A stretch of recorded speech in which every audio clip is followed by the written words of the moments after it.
PSC tips and ട്രിക്സിലേക്ക് ഏവർക്കും സ്വാഗതം. വരാനിരിക്കുന്ന എല്ലാ PSC പരീക്ഷകൾക്കും ഒരുപോലെ പ്രധാനപ്പെട്ട PSCയുടെ ഹോട്ട് ടോപ്പിക്സിന്റെ ക്ലാസ് ആണ് നമ്മൾ എല്ലാ ദിവസവും ഉച്ചയ്ക്ക് 1 മണിക്ക് അപ്ലോഡ് ചെയ്യുന്നത്. അപ്പോൾ ഇന്നത്തെ നമ്മുടെ ക്ലാസ് എന്ന് പറയുന്നത് എല്ലാ പരീക്ഷകളിലും സ്ഥിരം സാന്നിധ്യമായ വിവരാവകാശ നിയമം എന്ന് പറയുന്ന ടോപ്പിക്കാണ്. വളരെയധികം പ്രധാനപ്പെട്ട ഒരു ടോപ്പിക്കാണ്. ഒരുപാട് ചോദ്യങ്ങൾ പരീക്ഷകൾക്ക് ചോദിക്കുന്ന ഒരു ഭാഗമാണ്. അപ്പോൾ ഇന്നത്തെ ക്ലാസ്സിലൂടെ നമ്മൾ വിവരാവകാശ നിയമം കംപ്ലീറ്റ് ആയിട്ട് പഠിക്കാൻ പോവാണ്. ഏത് രീതിയിൽ ചോദ്യം ചോദിച്ചാലും നമുക്കിനി എഴുതാനായിട്ട് പറ്റും. അപ്പോൾ ഒരു നോട്ട്ബുക്കും പെന്നും കയ്യിൽ വെച്ചിട്ട് വേണം ക്ലാസ് കേൾക്കാനായിട്ട്. അപ്പോൾ നമ്മൾ ഇത് കൂടാതെ തന്നെ നമ്മുടെ ചാനലിലൂടെ ഒരു ദിവസം നമ്മൾ 4 ക്ലാസ്സുകളാണ് പ്രൊവൈഡ് ചെയ്യുന്നത്.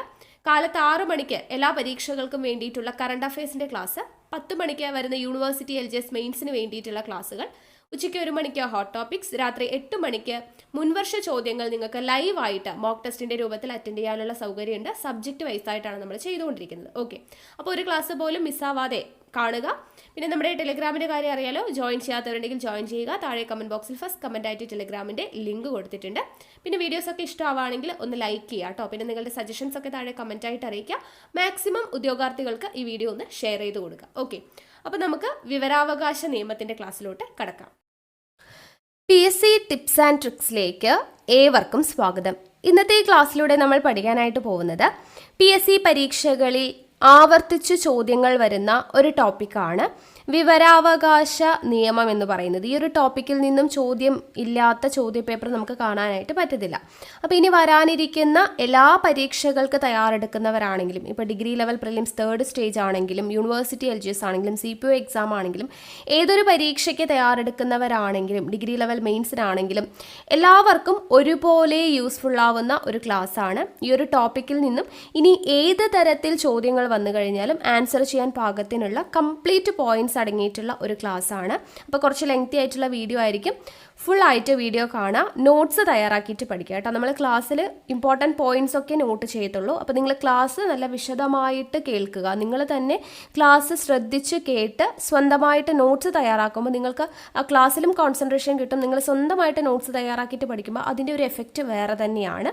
അപ്പോൾ അതിന് വേണ്ടിയിട്ടാണ് നമ്മൾ ഈ ഒരു രീതിയിൽ ക്ലാസ് എടുക്കുന്നത്. അപ്പോൾ ക്ലാസ് നല്ല ഡീറ്റെയിൽഡ് ആയിട്ട് വിശദമായിട്ട് തന്നെ കേൾക്കുക, നോട്ട്സ് തയ്യാറാക്കിയിട്ട് പഠിക്കുക. അപ്പോൾ ഇതിന് മുന്നേയും നമ്മൾ PSC ഇതുപോലെ റിപ്പീറ്റ് ചെയ്ത് ചോദിച്ചിട്ടുള്ള ടോപ്പിക്സിൻ്റെ ക്ലാസ് എടുത്തിട്ടുണ്ട്. റിസർവ് ബാങ്ക് ഓഫ് ഇന്ത്യ, ഇന്ത്യയിലെ രാഷ്ട്രീയ പാർട്ടികൾ, ഉപഭോക്തൃ സംരക്ഷണ നിയമം, കേന്ദ്ര ബജറ്റ്, ഇതിൻ്റെ എല്ലാം ക്ലാസ്സുകൾ നമ്മൾ എടുത്തിട്ടുണ്ട്. അപ്പോൾ ഇതെല്ലാം കൂടെ നമ്മളൊരു പ്ലേലിസ്റ്റ് ആയിട്ട് ഇട്ടിട്ടുണ്ട് കേട്ടോ, PSC ഷുവർ ഷോർട്ട് ടോപ്പിക്സ് എന്ന് പറഞ്ഞിട്ട്. അപ്പോൾ ആ പ്ലേലിസ്റ്റിൻ്റെ ലിങ്ക് ഞാൻ താഴെ ഡിസ്ക്രിപ്ഷൻ ബോക്സിൽ കൊടുത്തേക്കാം. അതിൽ കയറി നോക്കിക്കഴിഞ്ഞാൽ ആ ക്ലാസ്സുകളെല്ലാം കാണാൻ പറ്റും. അപ്പോൾ നിങ്ങൾക്ക് വേണ്ടവർക്ക് ക്ലാസ്സുകൾ കണ്ട് പ്രയോജനപ്പെടുത്താവുന്നതാണ്. ഓക്കെ, അപ്പോൾ നമുക്ക് വിവരാവകാശ നിയമം എന്ന് പറയുന്ന ടോപ്പിക്കിലോട്ട് കടക്കാം. അതിനു മുന്നേ ചാനൽ സബ്സ്ക്രൈബ് ചെയ്യാതെ കാണുന്നവരുണ്ടെങ്കിൽ ഇപ്പോൾ തന്നെ ചാനൽ സബ്സ്ക്രൈബ് ചെയ്യുക, ബെൽ ബട്ടൺ കൂടി ക്ലിക്ക് ചെയ്യുക കേട്ടോ. അപ്പോഴാണ് നമ്മൾ പുതിയ വീഡിയോസൊക്കെ ഇടുമ്പോൾ നിങ്ങൾക്ക് നോട്ടിഫിക്കേഷനായിട്ട് വരണ്ടേ. പിന്നെ വീഡിയോ കണ്ടിട്ട് ഇഷ്ടമായിട്ടുണ്ടെങ്കിൽ ലൈക്ക് ചെയ്യാൻ ആരും മറക്കരുത് കേട്ടോ. കാരണം നിങ്ങൾ ലൈക്ക് ചെയ്യുമ്പോഴും കമൻറ്റ് ചെയ്യുമ്പോഴൊക്കെയാണ് നിങ്ങൾക്ക് ഏത് തരത്തിലുള്ള വീഡിയോസൊക്കെയാണ് ഇഷ്ടപ്പെടുന്നത് എന്ന് നമുക്ക് മനസ്സിലാവുന്നത്. അപ്പോൾ അതിനനുസരിച്ചിട്ടാണ് നമ്മൾ പിന്നീട് ക്ലാസ്സുകൾ അപ്ലോഡ് ചെയ്യുക. അപ്പോൾ എന്തായാലും വീഡിയോ കണ്ടിട്ട് ഇഷ്ടമായിട്ടുണ്ടെങ്കിൽ ലൈക്ക് ചെയ്യാനും കമൻറ്റ് ചെയ്യാനും ഒന്നും ആരും മറക്കരുത്. പിന്നെ മാക്സിമം പേരിലോട്ട് ഷെയർ ചെയ്ത് കൊടുക്കുക. ടെലിഗ്രാമിൻ്റെ കാര്യം എല്ലാവർക്കും അറിയാലോ. അറിയാത്തവരുണ്ടെങ്കിൽ താഴെ കമൻറ്റ് ബോക്സിൽ ഫസ്റ്റ് കമൻറ്റ് ആയിട്ട് ടെലിഗ്രാമിൻ്റെ ലിങ്ക് കൊടുത്തിട്ടുണ്ട്. ഫ്രീ ആയിട്ട് തന്നെ കയറി ജോയിൻ ചെയ്യാവുന്നതാണ്. നോട്ട്സും PDF ഒക്കെ അവിടെ അവൈലബിൾ ആയിരിക്കും. ഓക്കെ, അപ്പോൾ നമുക്ക് സ്റ്റാർട്ട് ചെയ്യാം. അപ്പോൾ എന്താണ് വിവരാവകാശ നിയമം എന്ന് പറഞ്ഞു കഴിഞ്ഞാൽ, അതായത് ഇന്ത്യൻ പൗരന്മാർക്ക് സർക്കാർ വിവരങ്ങൾ അറിയുവാൻ വേണ്ടിയിട്ടുള്ള അവകാശത്തെ സംബന്ധിച്ചും അത് സംബന്ധിച്ച നിയമങ്ങളെ പറ്റിയും വേണ്ട രീതികളെക്കുറിച്ചും പ്രതിപാദിക്കുന്ന ആക്റ്റാണ് RTI ആക്ട് അഥവാ വിവരാവകാശ നിയമം എന്ന് പറയുന്നത്. ഇന്ത്യൻ പൗരന്മാർക്ക് സർക്കാർ വിവരങ്ങൾ അറിയുവാനുള്ള അവകാശത്തെ സംബന്ധിച്ചും അത് സംബന്ധിച്ച നിയമങ്ങളെ പറ്റിയും വേണ്ട രീതികളെക്കുറിച്ചും പ്രതിപാദിക്കുന്ന ആക്റ്റാണ് RTI ആക്ട് അഥവാ വിവരാവകാശ നിയമം. ഈ നിയമപ്രകാരം ഓരോ പൗരനും സർക്കാർ ഓഫീസുകളിൽ നിന്ന് എന്ത് ചെയ്യാം, ആവശ്യമുള്ള വിവരങ്ങൾ തേടുവാനുള്ള അവകാശമുണ്ട്. സുതാര്യത, ഉത്തരവാദിത്വം, അഴിമതി നീക്കം ചെയ്യൽ, അതുപോലെ ഗവൺമെൻറ്റും പൗരനും തമ്മിലുള്ള പങ്കാളിത്തം, ഇവയൊക്കെയാണ് ഈ നിയമത്തിന് പിന്നിലെ പ്രധാനപ്പെട്ട ആശയങ്ങൾ. വിവരാവകാശ നിയമത്തിൻ്റെ പ്രധാനപ്പെട്ട ആശയങ്ങൾ എന്തൊക്കെയാണ്? സുതാര്യത, ഉത്തരവാദിത്തം,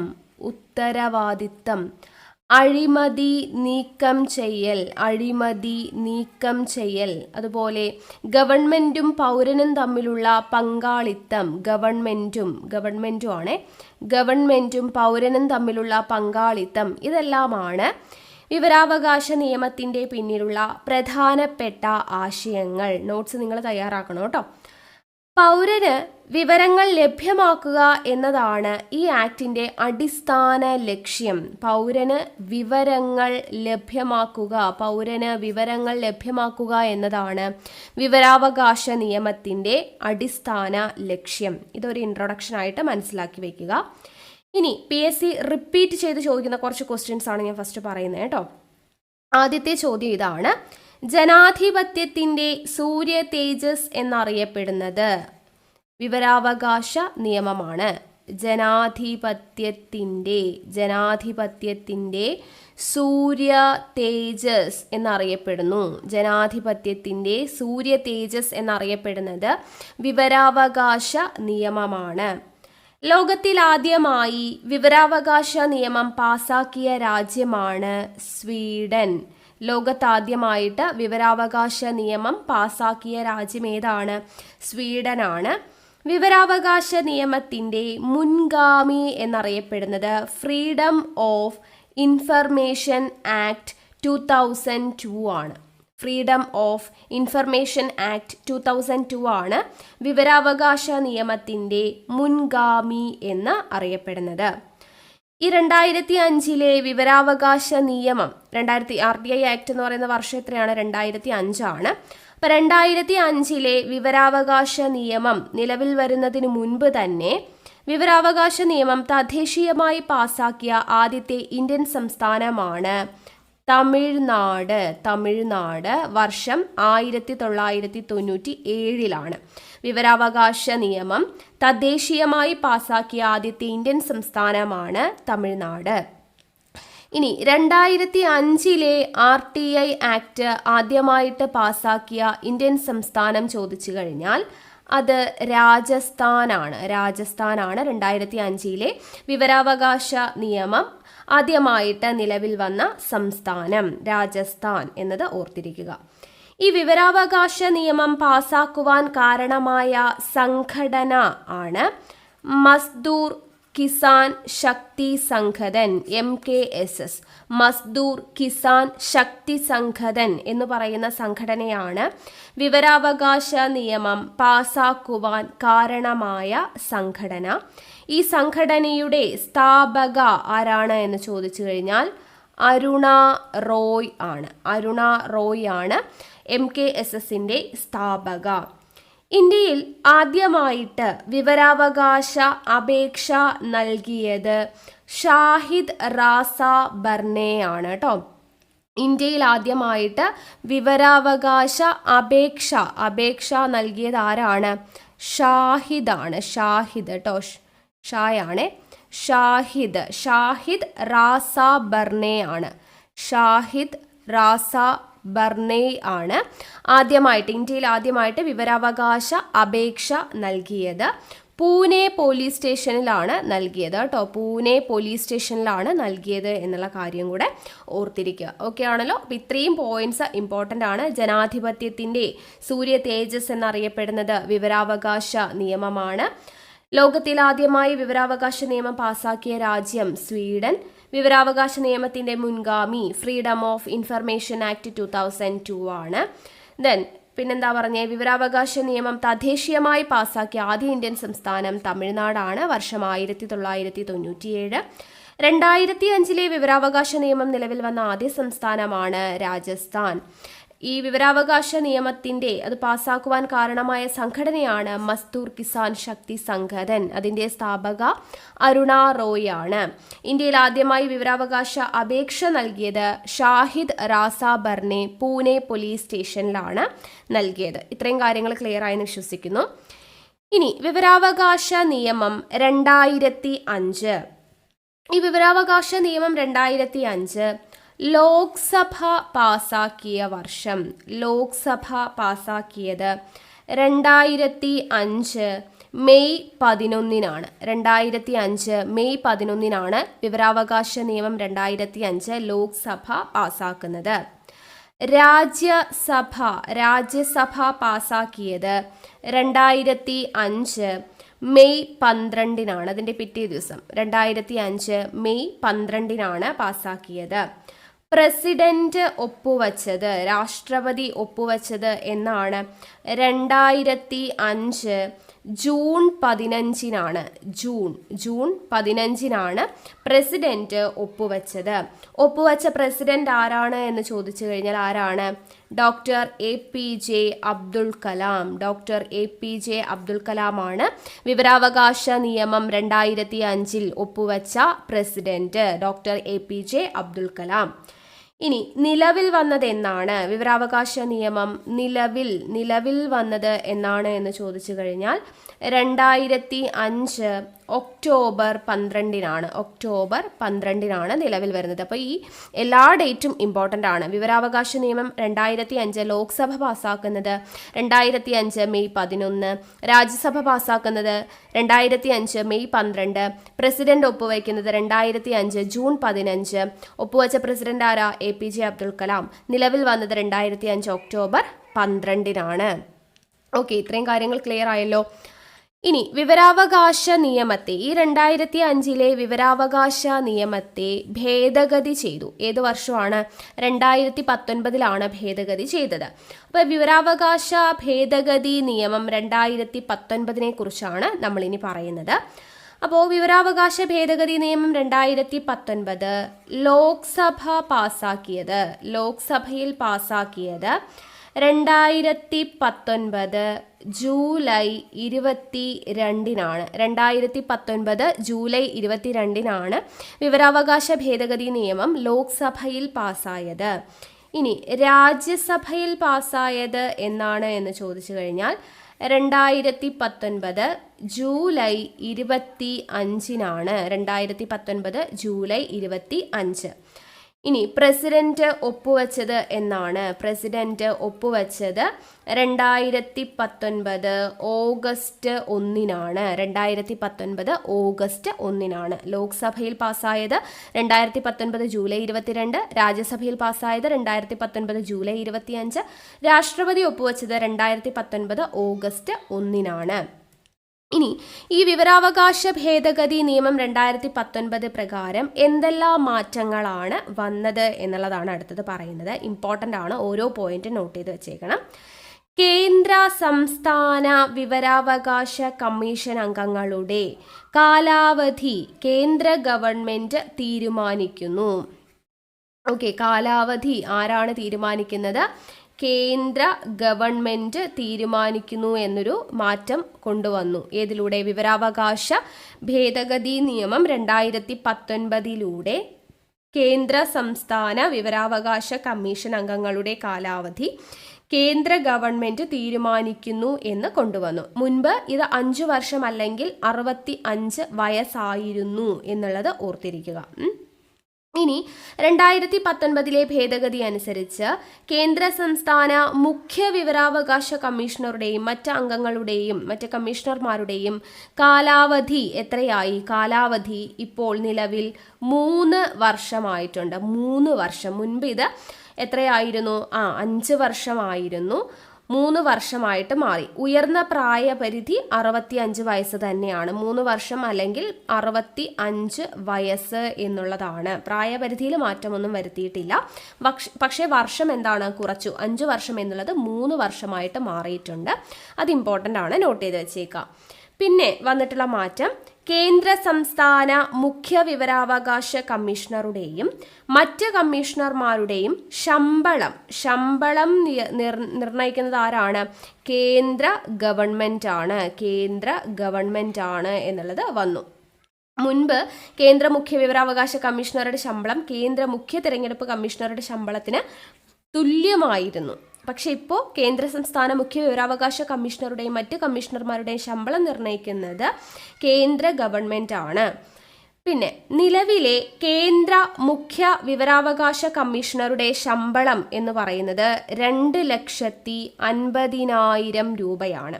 2,50,000 രൂപയാണ് കേന്ദ്ര മുഖ്യ വിവരാവകാശ കമ്മീഷണറുടെ ശമ്പളം കേട്ടോ. കേന്ദ്ര മുഖ്യ വിവരാവകാശ കമ്മീഷണറുടെ ശമ്പളം എത്രയാണ്? 2,50,000 രൂപയാണ്. ഇനി കേന്ദ്ര വിവരാവകാശ കമ്മീഷണർമാർ, സംസ്ഥാന മുഖ്യ വിവരാവകാശ കമ്മീഷണർ, സംസ്ഥാന വിവരാവകാശ കമ്മീഷണർമാർ ഇവരുടെ എല്ലാം ശമ്പളം എന്ന് പറയുന്നത് 2,25,000 രൂപയാണ് എന്നുള്ളത് ഓർത്തിരിക്കുക. കേന്ദ്ര വിവരാവകാശ കമ്മീഷണർമാർ, സംസ്ഥാന മുഖ്യ വിവരാവകാശ കമ്മീഷണർ, സംസ്ഥാന വിവരാവകാശ കമ്മീഷണർമാർ എന്നിവരുടെ ശമ്പളം 2,25,000. കേന്ദ്ര മുഖ്യ വിവരാവകാശ കമ്മീഷണറുടെ ശമ്പളമാണ് 2,50,000 രൂപ എന്ന് പറയുന്നത്. ഓക്കെ, അത്രയും കാര്യങ്ങൾ അവിടെ ഇമ്പോർട്ടൻ്റ് ആണ്, ഓർത്തിരിക്കുക. ഇനി ആദ്യത്തെ കേന്ദ്ര മുഖ്യ വിവരാവകാശ കമ്മീഷണർ ആരാണ്? വജാഹത്ത് ഹബീബുള്ളയാണ്. വജാഹത്ത് കേട്ടോ, വജാഹത്ത് ഹബീബുള്ള ആദ്യത്തെ കേന്ദ്ര മുഖ്യ വിവരാവകാശ കമ്മീഷണറാണ് വജാഹത്ത് ഹബീബുള്ള. രണ്ടാമത്തെ കേന്ദ്ര മുഖ്യ വിവരാവകാശ കമ്മീഷണർ ആരാണ്? A.N. തിവാരിയാണ്. A.N. തിവാരിയാണ് രണ്ടാമത്തെ കേന്ദ്ര മുഖ്യ വിവരാവകാശ കമ്മീഷണർ എന്ന് പറയുന്നത്. കേന്ദ്ര മുഖ്യ വിവരാവകാശ കമ്മീഷണർ ആയിട്ടുള്ള ആദ്യ വനിതയാണ് ദീപക് സന്ധു. ദീപക് സന്ധു ആണ് കേന്ദ്ര മുഖ്യ വിവരാവകാശ കമ്മീഷണറായ ആദ്യത്തെ വനിത. ഇനി കേന്ദ്ര മുഖ്യ വിവരാവകാശ കമ്മീഷണറായ രണ്ടാമത്തെ വനിതയാണ് സുഷമാ സിംഗ്. സുഷമാ സിംഗ്. ഓക്കെ, കേന്ദ്ര മുഖ്യ വിവരാവകാശ കമ്മീഷണറായ രണ്ടാമത്തെ വനിതയാണ് സുഷമാ സിംഗ്. നിലവിലെ കേന്ദ്ര മുഖ്യ വിവരാവകാശ കമ്മീഷണർ ആരാണ്?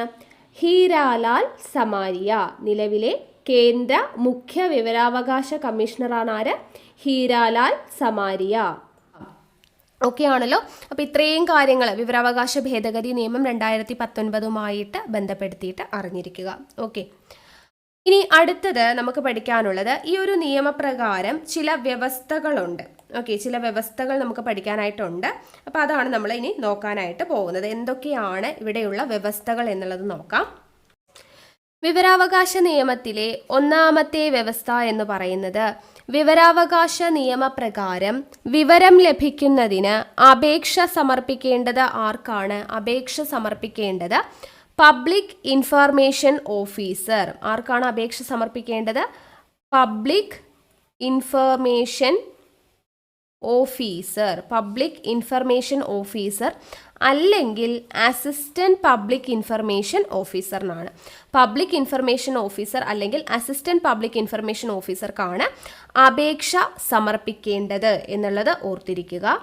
ഇനി രണ്ടാമത്തെ വ്യവസ്ഥ, പബ്ലിക് ഇൻഫർമേഷൻ ഓഫീസർ തനിക്ക് ലഭിക്കുന്ന അപേക്ഷയുടെ മറുപടി നൽകേണ്ടത് എത്ര ദിവസത്തിനുള്ളിലാണ്?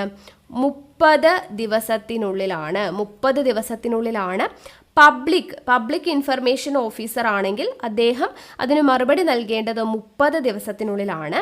ഇനി അസിസ്റ്റന്റ് പബ്ലിക് ഇൻഫർമേഷൻ ഓഫീസർ ആണ് എന്നുണ്ടെന്നുണ്ടെങ്കിൽ അവർ അപേക്ഷയുടെ മറുപടി നൽകേണ്ടത് 35 ദിവസത്തിനുള്ളിലാണ്. ഇമ്പോർട്ടൻ്റ് ആണ്. പബ്ലിക് ഇൻഫർമേഷൻ ഓഫീസർ ആണ് എന്നുണ്ടെങ്കിൽ തനിക്ക് ലഭിക്കുന്ന അപേക്ഷയുടെ മറുപടി നൽകേണ്ടത് 30 ദിവസത്തിനുള്ളിലും അസിസ്റ്റന്റ് പബ്ലിക് ഇൻഫർമേഷൻ ഓഫീസർക്ക് ലഭിക്കുന്ന അപേക്ഷയുടെ മറുപടി നൽകേണ്ടത് 35 ദിവസത്തിനകമാണ് എന്നുള്ളത് ഓർത്തിരിക്കുക. ഇനി അപേക്ഷാ ഫീസ്. വിവരാവകാശ നിയമപ്രകാരം വിവരം ലഭിക്കുന്നതിനുള്ള അപേക്ഷാ ഫീസ് എന്ന് പറയുന്നത് 10 രൂപയാണ്. ഇതെല്ലാം പ്രീവിയസ് ഇയറിൽ ചോദിച്ചിട്ടുള്ളതാണ്. വിവരാവകാശ നിയമപ്രകാരം വിവരം ലഭിക്കുന്നതിനായിട്ടുള്ള അപേക്ഷാ ഫീസ് എന്ന് പറയുന്നത് 10 രൂപയാണ്.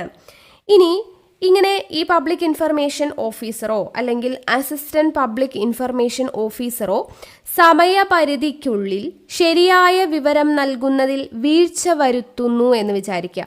അങ്ങനെയാണെങ്കിൽ അടയ്ക്കേണ്ട ഫീസ് എന്ന് പറയുന്നത് ഒരു ദിവസം 250 രൂപയാണ്. 250 രൂപയാണ്. പെർ ഡേ ആണ് കേട്ടോ. പെർ ഡേ ആണ് 250 രൂപ. ഒരു ദിവസം 250 രൂപ.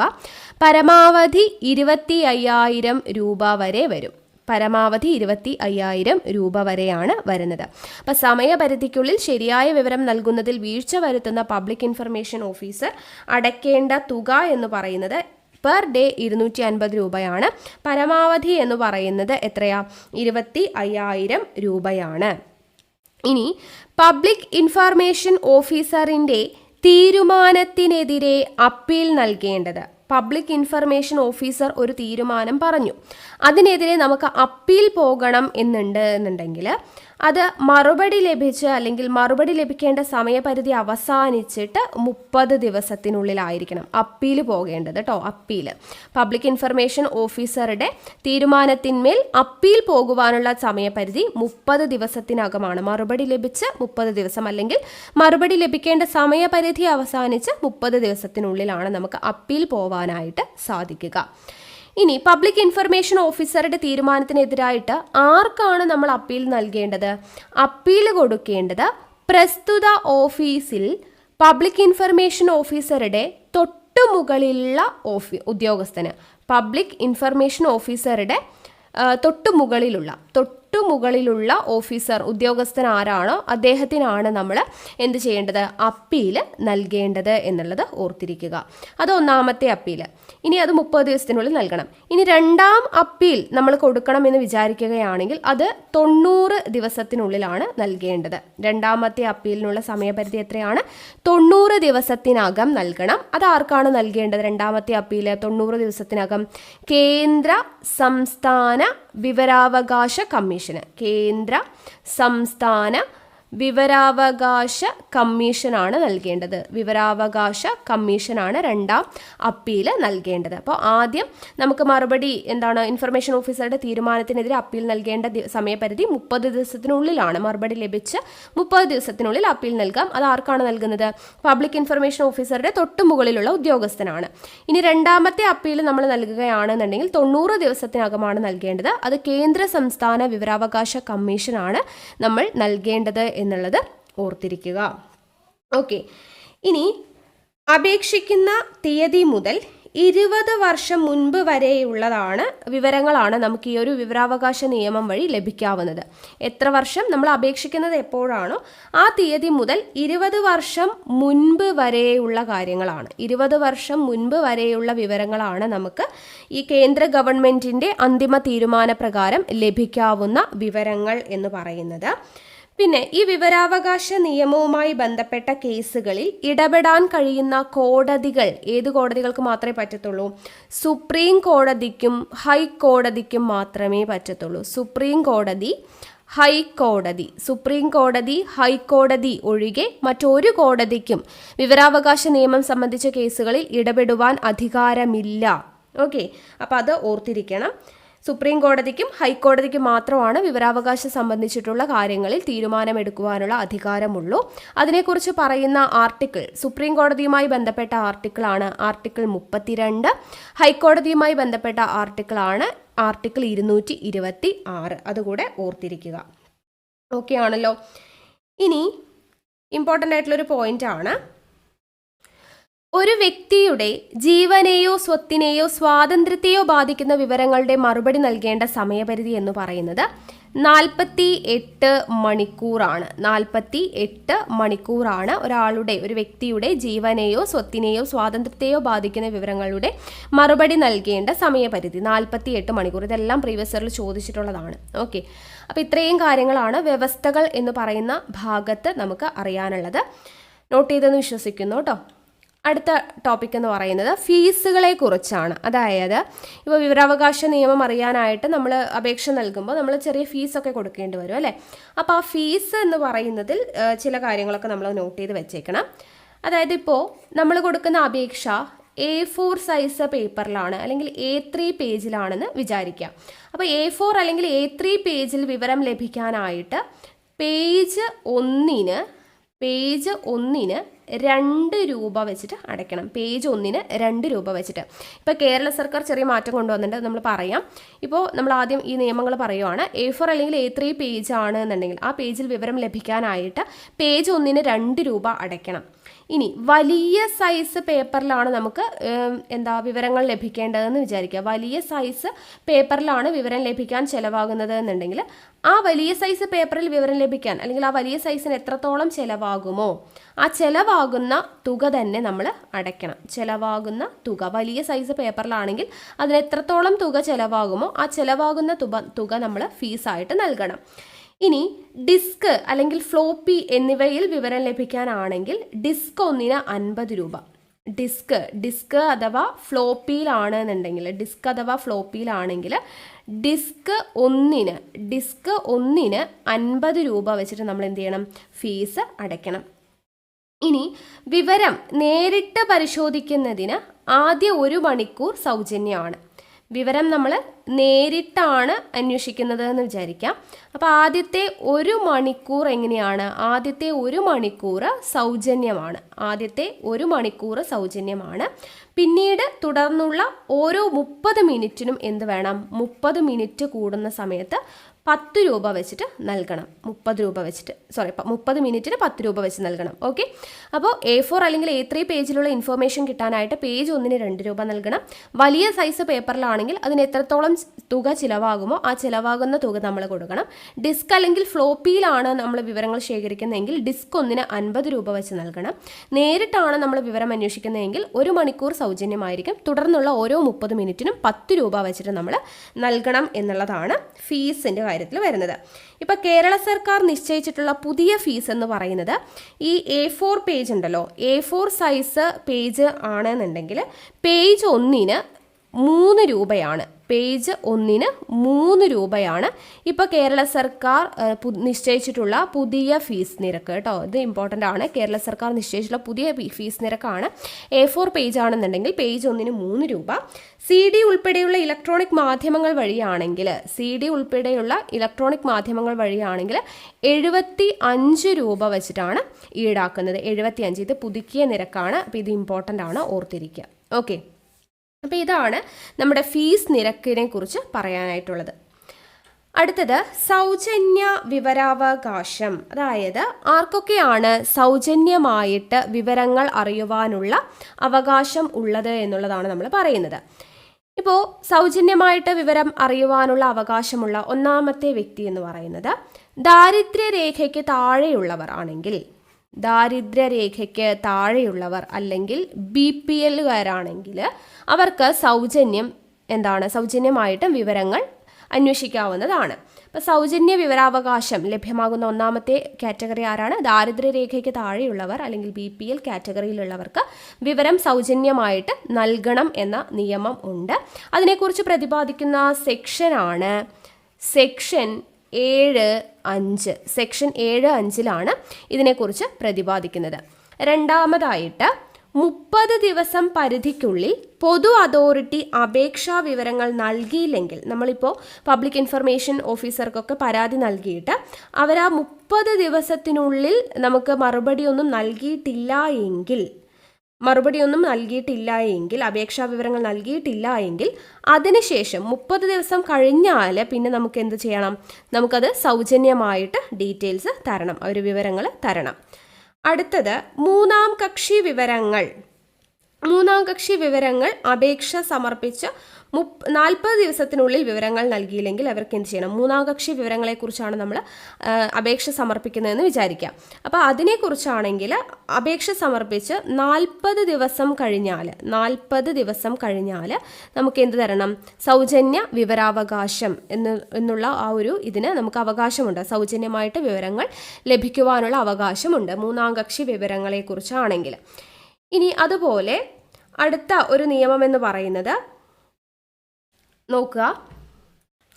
ഓക്കെ, അപ്പോൾ ഇത്രയാണ് സൗജന്യ വിവരാവകാശത്തിനുള്ള അവകാശമുള്ളവർ. ആരൊക്കെയാണ്? ഒന്നാമത്തെ കാറ്റഗറി ദാരിദ്ര്യരേഖയ്ക്ക് താഴെയുള്ളവർ അല്ലെങ്കിൽ BPL-കാരാണെങ്കിൽ അവർക്ക് സൗജന്യമായിട്ട് വിവരങ്ങൾ നൽകണം. അതിനെക്കുറിച്ച് പ്രതിപാദിക്കുന്ന സെക്ഷൻ 7(5) അതുപോലെ നമ്മളിപ്പോൾ പബ്ലിക് ഇൻഫർമേഷൻ ഓഫീസർക്ക് അപേക്ഷ നൽകി 30 ദിവസത്തിനുള്ളിൽ അതോറിറ്റി നമുക്ക് വിവരങ്ങൾ നൽകിയിട്ടില്ല എങ്കിൽ അതിനെക്കുറിച്ചുള്ള വിവരങ്ങൾ നൽകിയിട്ടില്ല എങ്കിൽ 30 ദിവസം കഴിഞ്ഞാൽ നമുക്ക് എന്ത് തരണം? സൗജന്യമായിട്ട് വിവരങ്ങൾ നൽകണം. അതുപോലെ മൂന്നാം കക്ഷി വിവരങ്ങളാണെന്നുണ്ടെങ്കിലും അപേക്ഷ സമർപ്പിച്ച് 40 ദിവസത്തിനുള്ളിൽ വിവരങ്ങൾ നൽകിയില്ലെങ്കിൽ നമുക്ക് എന്ത് ചെയ്യാം? സൗജന്യമായിട്ട് വിവരങ്ങൾ നൽകണം എന്നുള്ളതാണ് നിയമത്തിൽ പറയുന്നത്. അതൊന്ന് ഓർത്തിരിക്കുക. ഇനി ഫീസ് അടയ്ക്കുന്ന രീതികളാണ്. ഏതൊക്കെ രീതിയിലാണ് നമ്മൾ ഫീസ് അടയ്ക്കാനായിട്ട് പറ്റുക? ഫീസ് അടയ്ക്കുന്ന ഒന്നാമത്തെ രീതി കോർട്ട് ഫീ സ്റ്റാമ്പായിട്ട് കേട്ടോ. കോർട്ട് ഫീ സ്റ്റാമ്പായിട്ട് നമുക്ക് ഫീസ് അടയ്ക്കാവുന്നതാണ്. 2, ഗവൺമെൻറ് ട്രഷറി വഴി നമുക്ക് ഫീസ് അടയ്ക്കാവുന്നതാണ്. 3, പബ്ലിക് ഇൻഫർമേഷൻ ഓഫീസർ അല്ലെങ്കിൽ അസിസ്റ്റന്റ് പബ്ലിക് ഇൻഫർമേഷൻ ഓഫീസറുടെ ഓഫീസിൽ റെസീപ്റ്റ് വഴി നമുക്ക് ഫീസ് അടയ്ക്കാവുന്നതാണ്. പബ്ലിക് ഇൻഫർമേഷൻ ഓഫീസർ അല്ലെങ്കിൽ അസിസ്റ്റന്റ് പബ്ലിക് ഇൻഫർമേഷൻ ഓഫീസറുടെ ഓഫീസിൽ റെസീപ്റ്റ് വഴി നമുക്ക് എന്ത് ചെയ്യാം? ഫീസ് അടയ്ക്കാവുന്നതാണ്. അതുപോലെ ഡിമാൻഡ് ഡ്രാഫ്റ്റ് ആയിട്ട് അല്ലെങ്കിൽ ബാങ്ക് ചെക്കായിട്ട് കേട്ടോ. ഡിമാൻഡ് ഡ്രാഫ്റ്റ് ആയിട്ട് അല്ലെങ്കിൽ ബാങ്ക് ചെക്കായിട്ട് നമുക്ക് എന്ത് ചെയ്യാം? നമുക്ക് ഫീസ് അടയ്ക്കാവുന്നതാണ്. അതുപോലെ പോസ്റ്റൽ ഓർഡർ ആയിട്ട് നമുക്ക് എന്ത് ചെയ്യാം? ഫീസ് അടയ്ക്കാവുന്നതാണ്. കോർട്ട് ഫീ സ്റ്റാമ്പ് വഴി, government treasury, public information officer അല്ലെങ്കിൽ അസിസ്റ്റന്റ് പബ്ലിക് ഇൻഫർമേഷൻ ഓഫീസറുടെ ഓഫീസിൽ റെസിപ്റ്റ് വഴി, ഡിമാൻഡ് ഡ്രാഫ്റ്റ് അല്ലെങ്കിൽ ബാങ്ക് ചെക്ക് വഴി, പോസ്റ്റൽ ഓർഡർ വഴി, ഇങ്ങനെയെല്ലാം നമുക്ക് ഫീസ് അടയ്ക്കാവുന്നതാണ്. ഇനി സമയപരിധിയുണ്ട്. ഈ വിവരാവകാശ നിയമത്തിൽ കുറച്ച് സമയപരിധികൾ നമ്മൾ കുറച്ചെണ്ണം നേരത്തെ പറഞ്ഞു അല്ലേ? എത്ര ദിവസത്തിനുള്ളിലൊക്കെയാണ് വിവരങ്ങൾ ലഭിക്കേണ്ടത് എന്നുള്ളത്. അപ്പോൾ നമുക്ക് ഈ നിയമത്തിൽ പറയുന്ന കംപ്ലീറ്റ് സമയപരിധിയും പറയുന്നുണ്ട്. ഇത് ഇമ്പോർട്ടൻ്റ് ആണ്, എക്സാമിന് എപ്പോഴും ചോദിക്കുന്നതാണ്. അപ്പോൾ നമ്മളിപ്പോൾ ഒരു അപേക്ഷ സമർപ്പിച്ചത് പബ്ലിക് ഇൻഫർമേഷൻ ഓഫീസർ കാണുന്നുണ്ടെങ്കിൽ മറുപടി ലഭിക്കേണ്ടത് എത്ര ദിവസത്തിനുള്ളിലാണ്? 30 ദിവസത്തിനുള്ളിലാണ്. അത് ഒന്നാമത്തെ സമയപരിധി ഇമ്പോർട്ടൻ്റ് ആണ്. പബ്ലിക് ഇൻഫർമേഷൻ ഓഫീസർക്കാണ് നമ്മൾ അപേക്ഷ നൽകുന്നത് എങ്കിൽ മറുപടി ലഭിക്കേണ്ടത് 30 ദിവസത്തിനുള്ളിലാണ്. ഇനി അസിസ്റ്റന്റ് പബ്ലിക് ഇൻഫർമേഷൻ ഓഫീസർക്കാണ് നമ്മൾ ഈ അപേക്ഷ നൽകുന്നത് എങ്കിൽ, അസിസ്റ്റന്റ് പബ്ലിക് ഇൻഫർമേഷൻ ഓഫീസർക്കാണ് നമ്മൾ അപേക്ഷ നൽകുന്നത് എങ്കിൽ എത്ര ദിവസത്തിനുള്ളിലാണ്? 35 ദിവസത്തിനുള്ളിലാണ് നമുക്ക് അപേക്ഷ മറുപടി കിട്ടേണ്ടത് അല്ലെ? അസിസ്റ്റന്റ് പബ്ലിക് ഇൻഫർമേഷൻ ഓഫീസർക്കാണ് നമ്മൾ അപേക്ഷ നൽകുന്നത് എങ്കിൽ 35 ദിവസത്തിനുള്ളിൽ നമുക്ക് മറുപടി ലഭിക്കണം. ഇനി വ്യക്തിയുടെ ജീവനെയും സ്വാതന്ത്ര്യത്തെയും സംബന്ധിച്ചിട്ടുള്ള വിവരങ്ങളാണെങ്കിൽ, വ്യക്തിയുടെ ജീവനെയും സ്വാതന്ത്ര്യത്തെയും സംബന്ധിക്കുന്ന വിവരങ്ങളാണെന്നുണ്ടെങ്കിൽ അതിനെക്കുറിച്ചുള്ള വിവരങ്ങൾ നമുക്ക് എത്ര മണിക്കൂറിനുള്ളിൽ ലഭിക്കണം? 48 മണിക്കൂറിനുള്ളിൽ ലഭിക്കണം എന്നുള്ളതാണ്. 48 മണിക്കൂറിനുള്ളിൽ ലഭിക്കണം എന്നുള്ളതാണ് സമയപരിധി. ഇനി മൂന്നാം കക്ഷിയുടെ വിവരം ഉൾപ്പെടുത്തുന്നുവെങ്കിൽ എത്ര ദിവസത്തിനുള്ളിലാണ്? 40 ദിവസത്തിനുള്ളിലാണ് കേട്ടോ. മൂന്നാം കക്ഷി ഉൾപ്പെടുത്തുന്നുണ്ട് എന്നുണ്ടെങ്കിൽ മൂന്നാം കക്ഷി ഉൾപ്പെടുന്നുവെങ്കിൽ 40 ദിവസത്തിനുള്ളിലാണ് നമുക്ക് വിവരങ്ങൾ ലഭിക്കേണ്ടത് എന്നുള്ളത് ഓർത്തിരിക്കുക. ഇനി മൂന്നാം കക്ഷിയോട് അഭിപ്രായം ആരായാൻ എത്ര ദിവസമാണ്? 5 ദിവസമാണ് കേട്ടോ. മൂന്നാം കക്ഷിയോട് അഭിപ്രായം ആരായുവാനുള്ള സമയപരിധി 5 ദിവസമാണ്. മൂന്നാം കക്ഷിക്ക് മറുപടി നൽകുവാനുള്ള സമയപരിധി 10 ദിവസമാണ്. മൂന്നാം കക്ഷിയോട് അഭിപ്രായം ആരായുവാനുള്ളത് 5 ദിവസവും മൂന്നാം കക്ഷിക്ക് മറുപടി നൽകുവാനുള്ള സമയപരിധി 10 ദിവസവുമാണ്. ഇനി അപേക്ഷ മറ്റൊരു വിവരാധികാരിക്ക് കൈമാറുവാനുള്ള സമയപരിധി 5 ദിവസമാണ്. അപേക്ഷ മറ്റൊരു വിവരാധികാരിക്ക് കൈമാറുവാനുള്ള സമയപരിധി 5 ദിവസമാണ് എന്നുള്ളത് ഓർത്തിരിക്കുക. പിന്നെ നമ്മൾ നേരത്തെ പഠിച്ച കാര്യങ്ങളാണ് ഒന്നുകൂടെ പറയുന്നത്. ഫസ്റ്റ് അപ്പീൽ നൽകുവാനുള്ള സമയപരിധി എത്രയാണ്? നമ്മൾ പറഞ്ഞു 30 ദിവസത്തിനുള്ളിലാണ് അല്ലെ? 30 ദിവസത്തിനുള്ളിലാണ് ഒന്നാമത്തെ അപ്പീൽ നൽകുവാനുള്ള സമയപരിധി. രണ്ടാം അപ്പീൽ തീർപ്പാക്കേണ്ടത് എത്ര ദിവസത്തിനുള്ളിലാണ്? 90 ദിവസത്തിനുള്ളിലാണ് രണ്ടാമത്തെ അപ്പീൽ അല്ലെ? ഒന്നാമത്തെ അപ്പീൽ നൽകേണ്ടതും 30 ദിവസത്തിനുള്ളിലാണ്. ഒന്നാം അപ്പീൽ തീർപ്പാക്കേണ്ടതും 30 ദിവസത്തിനുള്ളിലാണ്. അത് ഓർത്തിരിക്കുക. രണ്ടാം അപ്പീൽ തീർപ്പാക്കേണ്ടത് 90 ദിവസത്തിനുള്ളിലാണ്. ഇനി കേന്ദ്ര സംസ്ഥാന വിവരാവകാശ കമ്മീഷൻ രണ്ടാം അപ്പീൽ തീർപ്പാക്കേണ്ട സമയപരിധി നിഷ്കർഷിച്ചിട്ടില്ല എന്നുള്ളത് ഓർത്തിരിക്കുക കേട്ടോ. കേന്ദ്ര സംസ്ഥാന വിവരാവകാശ കമ്മീഷൻ രണ്ടാം അപ്പീൽ തീർപ്പാക്കേണ്ട സമയപരിധി നിഷ്കർഷിച്ചിട്ടില്ല എന്നുള്ളത് ഓർത്തിരിക്കുക.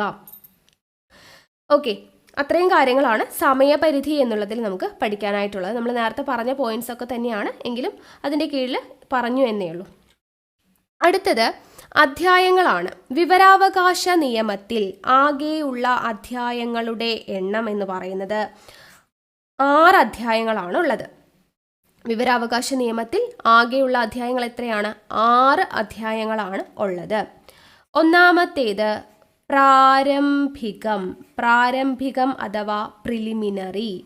രണ്ടാമത്തെ അധ്യായം വിവരത്തിനുള്ള അവകാശവും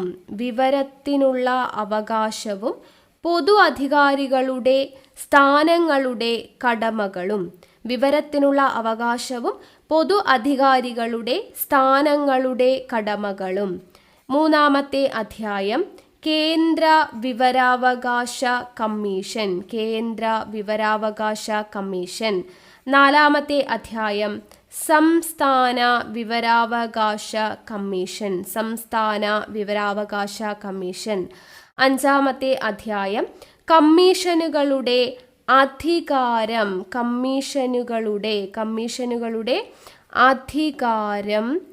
ചുമതല, അപ്പീൽ, പിഴ, ഇതെല്ലാമാണ് അഞ്ചാമത്തെ അധ്യായത്തിൽ പറയുന്നത്. ആറാമത്തെ അധ്യായം എന്ന് പറയുന്നത് മിസലേനിയസ് ആണ്, അല്ലെങ്കിൽ പല വക എന്ന് നമുക്ക് പറയാം. ഓക്കെ, അപ്പോൾ അധ്യായങ്ങൾ 6 അധ്യായങ്ങളാണ് വിവരാവകാശ നിയമത്തിലുള്ളത്. പ്രാരംഭികം, വിവരത്തിനുള്ള അവകാശവും പൊതു അധികാരികളുടെ സ്ഥാനങ്ങളുടെ കടമകളും, കേന്ദ്ര വിവരാവകാശ കമ്മീഷൻ, സംസ്ഥാന വിവരാവകാശ കമ്മീഷൻ, കമ്മീഷനുകളുടെ അധികാരം, ചുമതല, അപ്പീൽ, പിഴ, പലവക. ഇതാണ് 6 അധ്യായങ്ങൾ എന്ന് പറയുന്നത്. അപ്പോൾ 6 അധ്യായങ്ങളും ഇമ്പോർട്ടൻ്റ് ആണ്, പഠിച്ചിരിക്കണം. വകുപ്പുകൾ എത്രയാണെന്ന് ചോദിച്ചു കഴിഞ്ഞാൽ വകുപ്പുകൾ എത്ര വകുപ്പുകളാണ്? 31 വകുപ്പുകളാണ് ഉള്ളത്. 31 വകുപ്പുകളാണ്. 2 പട്ടികകളാണ് ഉള്ളത്. 2 പട്ടികകളാണ് ഈ ഒരു നിയമത്തിലുള്ളത്.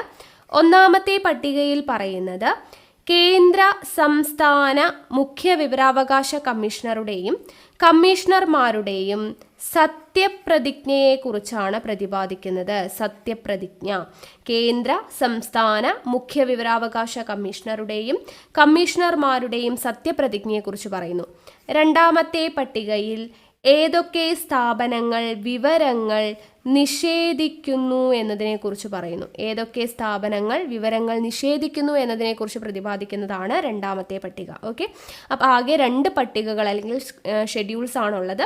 പട്ടിക 1 പറയുന്നത് കേന്ദ്ര സംസ്ഥാന മുഖ്യ വിവരാവകാശ കമ്മീഷണറുടെയും കമ്മീഷണർമാരുടെയും സത്യപ്രതിജ്ഞയെക്കുറിച്ചും, രണ്ടാമത്തെ പട്ടികയിൽ പറയുന്നത് ഏതൊക്കെ സ്ഥാപനങ്ങൾ വിവരങ്ങൾ നിഷേധിക്കുന്നു എന്നതിനെക്കുറിച്ചുമാണ് പ്രതിപാദിക്കുന്നത്. ഇനി ഈ വിവരാവകാശ നിയമം നമുക്ക് അറിയാൻ വേണ്ടിയിട്ട് നമ്മൾ വിവരം അറിയാൻ വേണ്ടി അപേക്ഷ നൽകുമല്ലോ. അപ്പോൾ അതിൽ നിന്നും ഒഴിവാക്കപ്പെട്ടിട്ടുള്ള ചില സ്ഥാപനങ്ങളുണ്ട്. വിവരാവകാശ നിയമത്തിൽ നിന്നും ഒഴിവാക്കപ്പെട്ടിട്ടുള്ള ചില സ്ഥാപനങ്ങളുണ്ട്. അപ്പോൾ ഈ ഒഴിവാക്കപ്പെട്ട സ്ഥാപനങ്ങൾ ഏതൊക്കെയാണ്? അത് ഇമ്പോർട്ടൻ്റ് ആണ്. 1 ഇൻ്റലിജൻസ് ബ്യൂറോ. അതുപോലെ രണ്ടാമതായിട്ട് directorate of revenue intelligence. 3 centre economic intelligence bureau.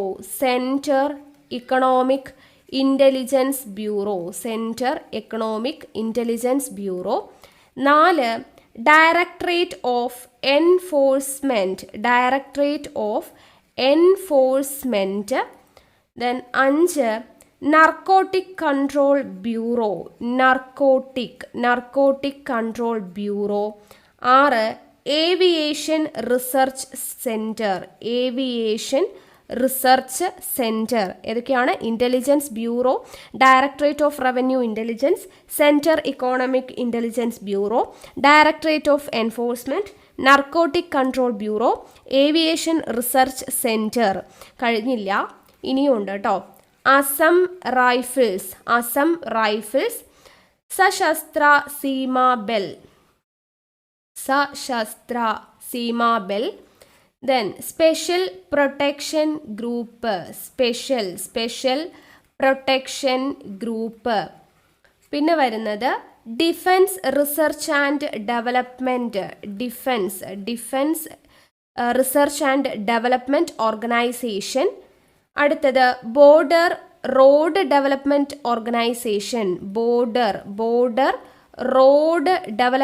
Organisation. അടുത്തത് financial intelligence unit. Director general income tax. 4 national security council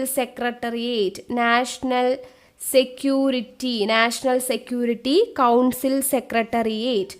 അതുപോലെ അടുത്തത് central bureau of investigation CBI. അടുത്തത് national bureau of investigation, national investigation agency, national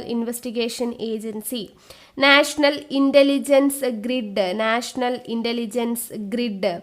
then അടുത്തത് strategic force command കേട്ടോ, strategic force command. ഇത്രയും സ്ഥാപനങ്ങൾ എന്ന് പറയുന്നത് ഒഴിവാക്കപ്പെട്ട, വിവരാവകാശ നിയമത്തിൽ നിന്നും ഒഴിവാക്കപ്പെട്ട സ്ഥാപനങ്ങളാണ്. ഏതൊക്കെയാണ്? Intelligence bureau, directorate of revenue intelligence, centre economic intelligence bureau, directorate of enforcement, narcotic control bureau, aviation research centre, special frontier force, border security force, central reserve police force, Indo Tibetan border police. ഇത് ഞാൻ പറഞ്ഞില്ല അല്ലേ, Indo Tibetan കേട്ടോ, അതും കൂടെ ഓർത്തിരിക്കണേ.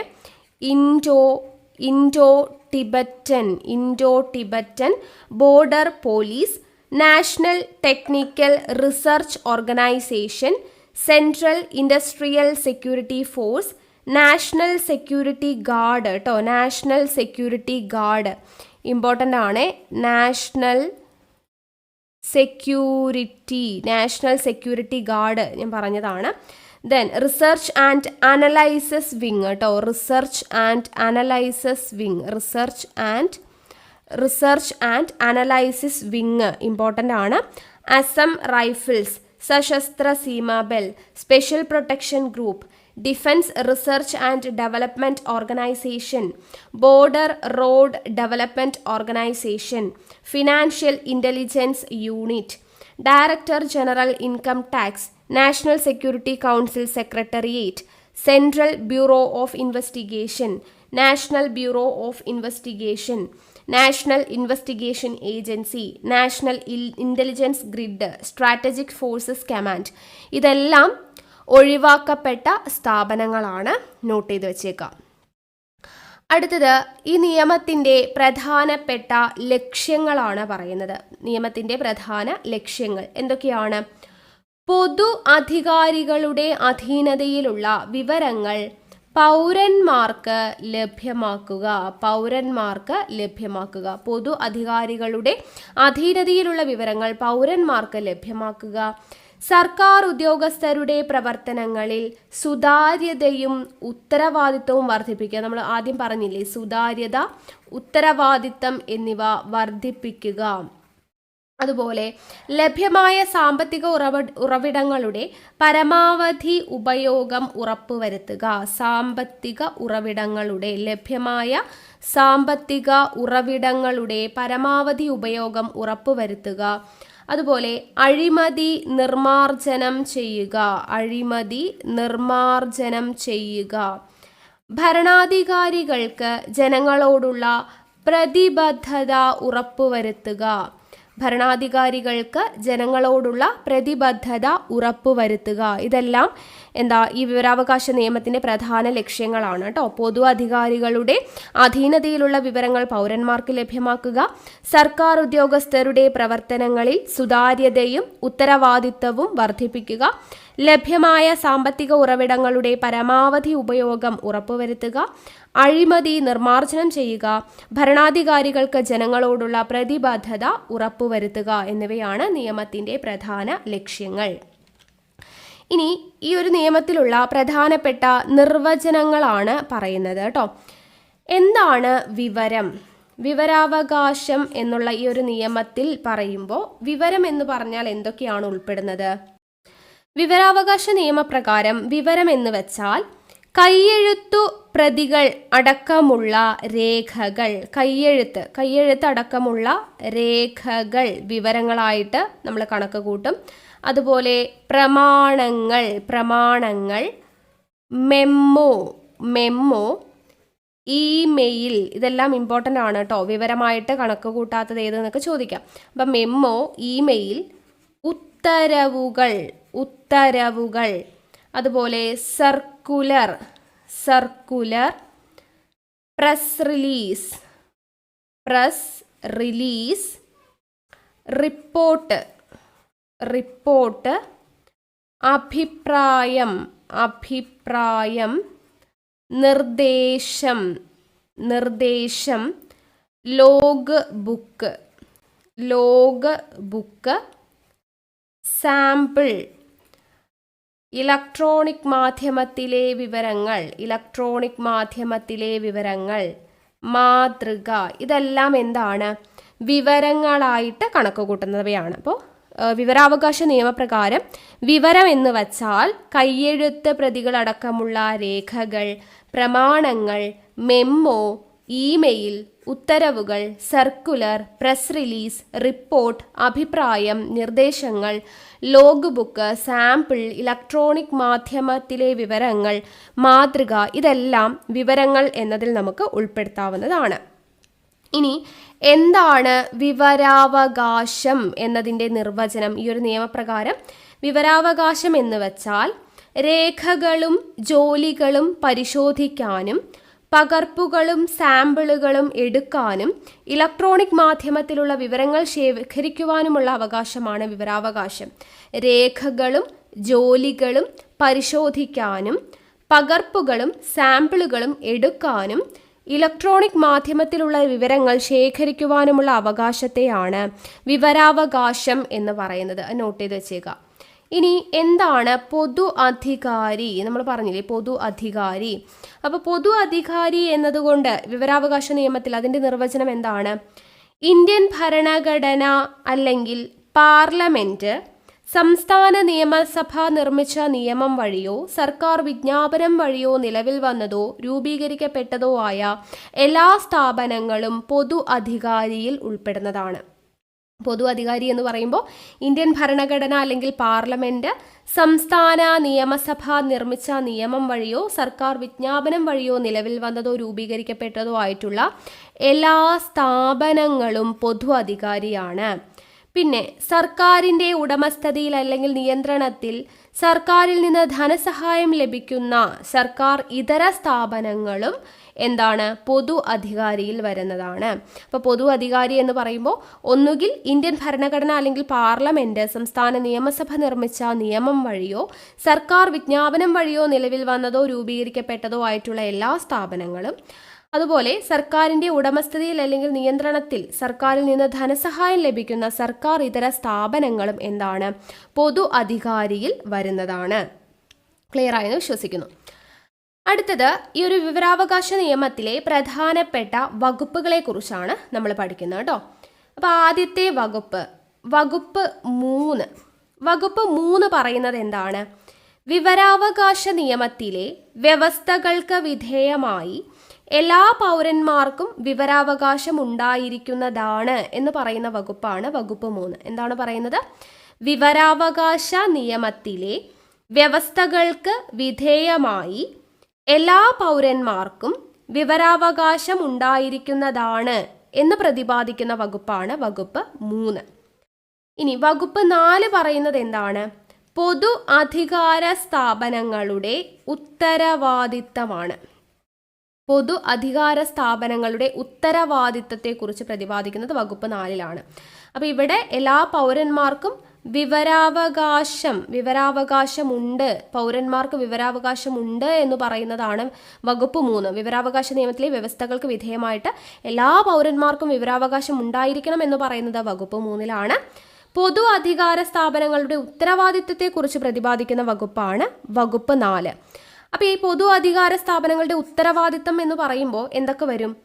എല്ലാ രേഖകളും തരംതിരിച്ച് പട്ടിക ഉണ്ടാക്കി സൂക്ഷിക്കുക, എത്രയും വേഗം കമ്പ്യൂട്ടർവൽക്കരിക്കുക, സ്ഥാപനത്തിന്റെ ചുമതലകൾ, ഉദ്യോഗസ്ഥരുടെ അധികാരങ്ങൾ, നയകാര്യങ്ങൾ, നടപടിക്രമങ്ങൾ, ശമ്പള വിവരങ്ങൾ, ബജറ്റ് വിവരങ്ങൾ സ്വമേധയാ പ്രസിദ്ധീകരിക്കുക, ഇങ്ങനെയുള്ള കാര്യങ്ങളൊക്കെ പൊതുസ്ഥാപനങ്ങളുടെ ഉത്തരവാദിത്തങ്ങളിൽ വരുന്നതാണ്.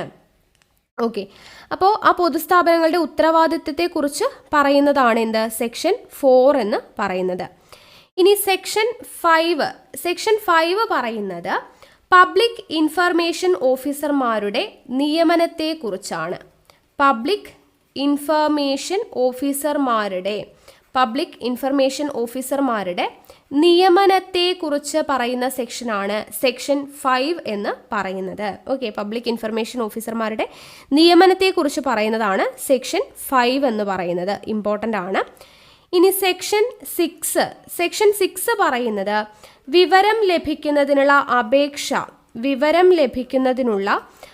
അപേക്ഷയെക്കുറിച്ച് പ്രതിപാദിക്കുന്ന സെക്ഷനാണ് സെക്ഷൻ 6. അതായത് അപേക്ഷ എഴുതി സമർപ്പിക്കാൻ സാധിക്കാത്ത സന്ദർഭത്തിൽ അതിനെല്ലാ സഹായവും കേന്ദ്ര സംസ്ഥാന ഇൻഫർമേഷൻ ഓഫീസർ നൽകണം. ഓക്കെ, അപേക്ഷകനോട് കാരണമോ വ്യക്തിപരമായ വിവരങ്ങളോ വെളിപ്പെടുത്താൻ ആവശ്യപ്പെടരുത്. ഇതെല്ലാം എവിടെ പറയുന്നതാണ്? സെക്ഷൻ 6 പറയുന്നതാണ്. സെക്ഷൻ 6(2) ഈ അപേക്ഷകനോട് അപേക്ഷകനോട് കാരണമോ അല്ലെങ്കിൽ വ്യക്തിപരമായിട്ടുള്ള വിവരങ്ങളോ ഒന്നും വെളിപ്പെടുത്താൻ ആവശ്യപ്പെടരുത് എന്ന് പ്രതിപാദിക്കുന്നത് 6(2) അപ്പോൾ 6 പറയുന്നത് വിവരം ലഭിക്കുന്നതിനുള്ള അപേക്ഷ എങ്ങനെയാണ് നമ്മൾ നൽകേണ്ടത്, അപേക്ഷ നൽകുന്നതിനെ കുറിച്ച് പ്രതിപാദിക്കുന്ന സെക്ഷനാണ് സെക്ഷൻ 6 എന്ന് പറയുന്നത്. അത് ഇമ്പോർട്ടൻ്റ് ആണ്. ഇനി സെക്ഷൻ 8 പറയുന്നത് എന്താണ്? വിവരം വെളിപ്പെടുത്തുന്നതിൽ നിന്നുള്ള ഒഴിവാക്കലിനെ കുറിച്ച് പ്രതിപാദിക്കുന്ന സെക്ഷനാണ് സെക്ഷൻ 8. അതായത് സെക്ഷൻ 8 പ്രകാരം ഒരു പൗരനും നൽകാൻ പാടില്ലാത്ത ചില വിവരങ്ങളുണ്ട്. അപ്പോൾ ഏതൊക്കെ വിവരങ്ങളാണ് ഈ വിവരാവകാശ നിയമപ്രകാരം വിവരം വെളിപ്പെടുത്തുന്നതിൽ നിന്നും ഒഴിവാക്കിയിട്ടുള്ളത്, അതിനെക്കുറിച്ച് പറയുന്നതാണ് സെക്ഷൻ 8. അപ്പോൾ സെക്ഷൻ 8 പ്രകാരം ഒഴിവാക്കിയിട്ടുള്ള വിവരങ്ങൾ എന്ന് പറയുന്നത് 1.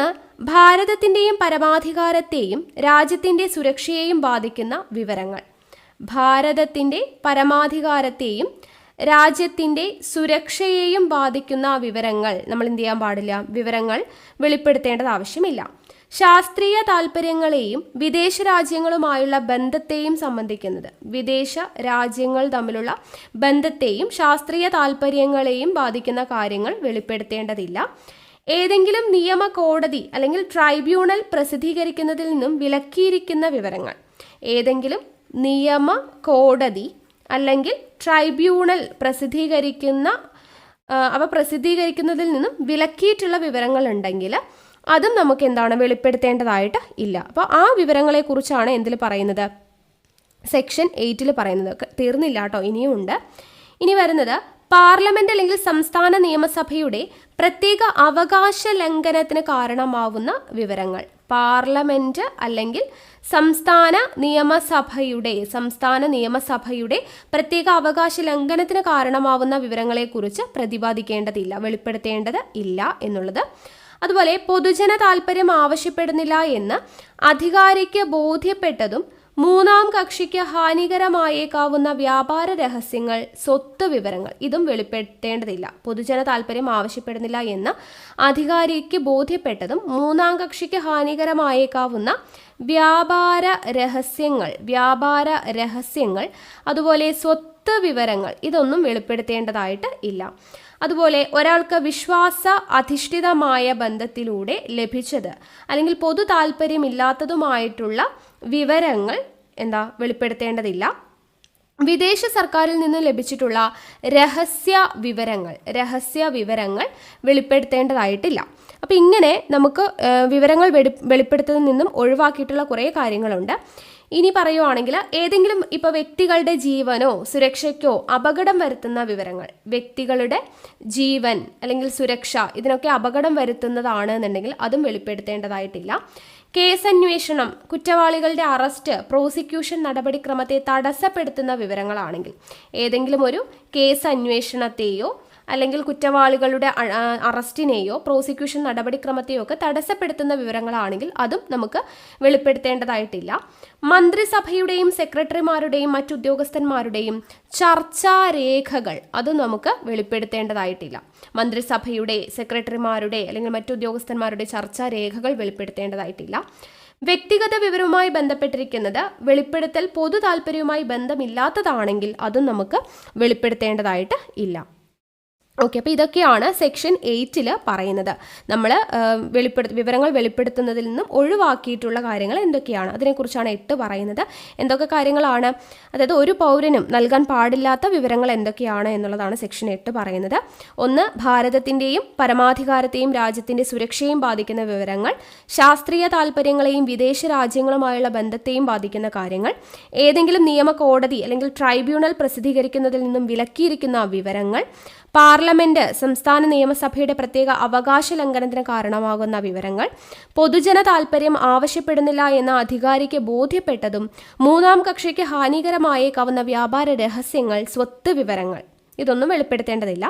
ഒരാൾക്ക് വിശ്വാസാധിഷ്ഠിതമായ ബന്ധത്തിലൂടെ ലഭിച്ചത് അല്ലെങ്കിൽ പൊതു താല്പര്യമില്ലാത്തതുമായിട്ടുള്ള വിവരങ്ങൾ, വിദേശ സർക്കാരിൽ നിന്ന് ലഭിച്ചിട്ടുള്ള രഹസ്യ വിവരങ്ങൾ, ഏതെങ്കിലും വ്യക്തികളുടെ ജീവനോ സുരക്ഷയ്ക്കോ അപകടം വരുത്തുന്ന വിവരങ്ങൾ, കേസ് അന്വേഷണം അല്ലെങ്കിൽ ഒരു കുറ്റവാളിയുടെ അറസ്റ്റ് അല്ലെങ്കിൽ പ്രോസിക്യൂഷൻ നടപടിക്രമത്തെ തടസ്സപ്പെടുത്തുന്ന വിവരങ്ങൾ, മന്ത്രിസഭയുടെയും സെക്രട്ടറിമാരുടെയും മറ്റു ഉദ്യോഗസ്ഥന്മാരുടെയും ചർച്ചാ രേഖകൾ, വ്യക്തിഗത വിവരവുമായി ബന്ധപ്പെട്ടിരിക്കുന്നത് അല്ലെങ്കിൽ വെളിപ്പെടുത്തുവാൻ പൊതു താല്പര്യവുമായി ബന്ധമില്ലാത്തതുമായിട്ടുള്ള വിവരങ്ങൾ വെളിപ്പെടുത്തേണ്ടതായിട്ടില്ല. ഇതൊക്കെയാണ് സെക്ഷൻ 8 പറയുന്നത്. ഇനി സെക്ഷൻ 9 എന്താണ് പറയുന്നതെന്ന് വെച്ച് കഴിഞ്ഞാൽ വിവരങ്ങൾ നിരസിക്കുവാനുള്ള കാരണങ്ങളെക്കുറിച്ച് പറയുന്ന സെക്ഷനാണ് സെക്ഷൻ 9. വിവരങ്ങൾ നിരസിക്കുവാനുള്ള കാരണങ്ങൾ, അതായത് ഇപ്പോൾ രേഖയുടെ ഒരു ഭാഗം വിവരം മാത്രം നൽകുമ്പോൾ പബ്ലിക് ഇൻഫർമേഷൻ ഓഫീസർ അപേക്ഷകനെ അറിയിച്ചു, ഒരു ഭാഗത്ത് വിവരങ്ങൾ നൽകി, മറ്റുള്ള ഭാഗങ്ങൾ വിവരങ്ങൾ നൽകിയില്ല. അപ്പോൾ എന്തുകൊണ്ട് ആ വിവരങ്ങൾ നൽകിയില്ല? വിവരങ്ങൾ നിരസിക്കുന്നതിനുള്ള കാരണങ്ങളെക്കുറിച്ച് പറയുന്ന സെക്ഷനാണ് സെക്ഷൻ 9 എന്ന് പറയുന്നത്. അപ്പോൾ എന്തൊക്കെയാണ്? ഇപ്പോൾ ഒഴിവാക്കപ്പെട്ട ഭാഗങ്ങൾ കഴിച്ചുള്ള രേഖയിലെ വിവരങ്ങൾ മാത്രമാണ് ഞാൻ നൽകിയിട്ടുള്ളത്. ആ തീരുമാനമെടുക്കുവാനുള്ള കാരണം എന്താണ്? തീരുമാനമെടുക്കുന്ന ആളുകളുടെ പേരും തസ്തികയും, അപേക്ഷൻ കണക്കാക്കേണ്ട ഫീസിന്റെ വിശദാംശങ്ങൾ, തീരുമാനം പുനഃപരിശോധിക്കുന്നതിനുള്ള അപേക്ഷകന്റെ അവകാശങ്ങളും ഫീസും, അങ്ങനെയുള്ള കാര്യങ്ങളൊക്കെയാണ് അവിടെ വരുന്നത്. ഓക്കെ ആണല്ലോ. അപ്പോൾ അതൊക്കെയാണ് സെക്ഷൻ 9 പറയുന്നത്. ഓക്കെ, അപ്പോൾ ഇത്രയും കാര്യങ്ങളാണ് നമുക്ക് ഇമ്പോർട്ടൻ്റ് ആയിട്ടുള്ള സെക്ഷൻ എന്ന് പറയാനായിട്ട്, ഈ ഒരു നിയമപ്രകാരം നമുക്ക് പഠിക്കേണ്ട സെക്ഷൻ. ഇനി ഈ ഒരു വിവരാവകാശ നിയമപ്രകാരം നമുക്ക് എന്തൊക്കെ കാര്യങ്ങൾ ലഭ്യമാകും? ഇപ്പം നമ്മൾ ഒഴിവാക്കപ്പെട്ടിട്ടുള്ള കാര്യങ്ങൾ, നമ്മൾ വെളിപ്പെടുത്തേണ്ടതില്ലാത്ത കാര്യങ്ങൾ എന്തൊക്കെയാണെന്ന് പറഞ്ഞു. ഒരു വിവരാവകാശ നിയമപ്രകാരം നമുക്ക് ലഭ്യമാകുന്ന വിവരങ്ങൾ എന്തൊക്കെയാണ് എന്നുള്ളതാണ് ഇനി പറയുന്നത്. എന്തൊക്കെയാണ്? ഗവൺമെൻറ് ഓഫീസുമായി ബന്ധപ്പെട്ട ഫയലുകൾ, ഇത് ഇമ്പോർട്ടൻ്റ് ആണ്, എക്സാമിന് ചോദിച്ചിട്ടുണ്ട് കേട്ടോ. രേഖകൾ, പ്രമാണങ്ങൾ, സർക്കുലർ, നമ്മൾ നേരത്തെ പറഞ്ഞല്ലോ അല്ലേ, സർക്കുലർ, മെമ്മോകൾ, ഉത്തരവുകൾ, പിന്നെ കരാറുകൾ, റിപ്പോർട്ടുകൾ, അതുപോലെ ഉപദേശങ്ങൾ, ലോഗ് ബുക്ക്, ഇതിപ്പോൾ കഴിഞ്ഞ എക്സാമിന് ചോദിച്ചിട്ടുണ്ടായിരുന്നു. ലോഗ് ബുക്ക്, പത്രക്കുറിപ്പ്, സാമ്പിളുകൾ, മാതൃകകൾ, ഇലക്ട്രോണിക് രൂപത്തിലുള്ള വിവരങ്ങൾ, അതുപോലെ സ്ഥിതിവിവര കണക്കുകൾ, 4 ഇമെയിൽ, അതുപോലെ പൊതു അധികാരികൾക്ക് ലഭ്യമാകുന്ന സ്വകാര്യ സ്ഥാപനത്തെ സംബന്ധിച്ച വിവരങ്ങൾ. അപ്പോൾ വിവരാവകാശ നിയമപ്രകാരം ലഭ്യമാകുന്ന വിവരങ്ങളാണ് നമ്മൾ ഈ പറഞ്ഞത്. എന്തൊക്കെയാണ് വിവരങ്ങൾ? ഗവൺമെൻറ് ഓഫീസുമായി ബന്ധപ്പെട്ട ഫയലുകൾ, രേഖകൾ, പ്രമാണങ്ങൾ, സർക്കുലർ, മെമ്മോകൾ, ഉപദേശങ്ങൾ, ഉത്തരവുകൾ, കരാറുകൾ, റിപ്പോർട്ടുകൾ, ലോഗ് ബുക്ക്, പത്രക്കുറിപ്പ്, സാമ്പിളുകൾ, മാതൃകകൾ, ഇലക്ട്രോണിക് രൂപത്തിൽ കൈവശം വച്ചിരിക്കുന്ന വിവരങ്ങൾ, സ്ഥിതി വിവരക്കണക്കുകൾ, ഇമെയിൽ, പൊതു അധികാരികൾക്ക് ലഭ്യമാകുന്ന സ്വകാര്യ സ്ഥാപനത്തെ സംബന്ധിച്ച വിവരങ്ങൾ. ഇതെല്ലാമാണ് വിവരാവകാശ നിയമപ്രകാരം നമുക്ക് ലഭ്യമാകുന്ന വിവരങ്ങൾ എന്ന് പറയുന്നത്. ഓക്കെ ആണോ? അപ്പം ഇത്രയും കാര്യങ്ങളാണ് നമുക്ക് പ്രധാനമായിട്ടും വിവരാവകാശ നിയമവുമായി ബന്ധപ്പെടുത്തിയിട്ട് പഠിക്കാനായിട്ടുള്ളത്. ഓക്കെ ആണല്ലോ? അപ്പോൾ ഇത്രയും നിങ്ങൾക്ക് മനസ്സിലായെന്ന് വിശ്വസിക്കുന്നു. അപ്പോൾ ഇത് ഇമ്പോർട്ടൻ്റ് ആണ്, ഓർത്തിരിക്കുക കേട്ടോ. നമുക്ക് ഏത് രീതിക്ക് വേണമെങ്കിലും ഇവിടെ നിന്ന് ചോദ്യം വരാം. സ്റ്റേറ്റ്മെൻറ്റ് ടൈപ്പിൽ ഒരുപാട് ചോദ്യങ്ങൾ നമ്മളിപ്പോൾ പറഞ്ഞിട്ടുള്ള എല്ലാ ഭാഗത്തു നിന്നും നമുക്ക് ചോദ്യങ്ങൾ വന്നിട്ടുള്ള ഏരിയാസാണ്. അപ്പോൾ ഒരു പോയിന്റ് പോലും വിട്ടു പോകാതെയാണ് നമ്മൾ പറഞ്ഞത്. അപ്പോൾ അത് നിങ്ങൾ നോട്ട് ചെയ്ത് വെച്ച് പഠിക്കുക തന്നെ ചെയ്യുക. ഓക്കെ, അപ്പോൾ ഇതുപോലെയുള്ള അടുത്ത ക്ലാസ്സുകൾ ആയിട്ട് നമുക്ക് വീണ്ടും കാണാം. അപ്പോൾ ഈ ഒരു രീതിയിൽ തന്നെ നമ്മൾ ക്ലാസ് കണ്ടിന്യൂ ചെയ്താൽ മതിയോ എന്നുള്ള കാര്യം നിങ്ങളൊന്ന് താഴെ കമൻറ്റ് ചെയ്തേക്കണേ. ഓക്കെ, അപ്പോൾ അടുത്ത ക്ലാസ്സുമായിട്ട് വീണ്ടും കാണാം. താങ്ക്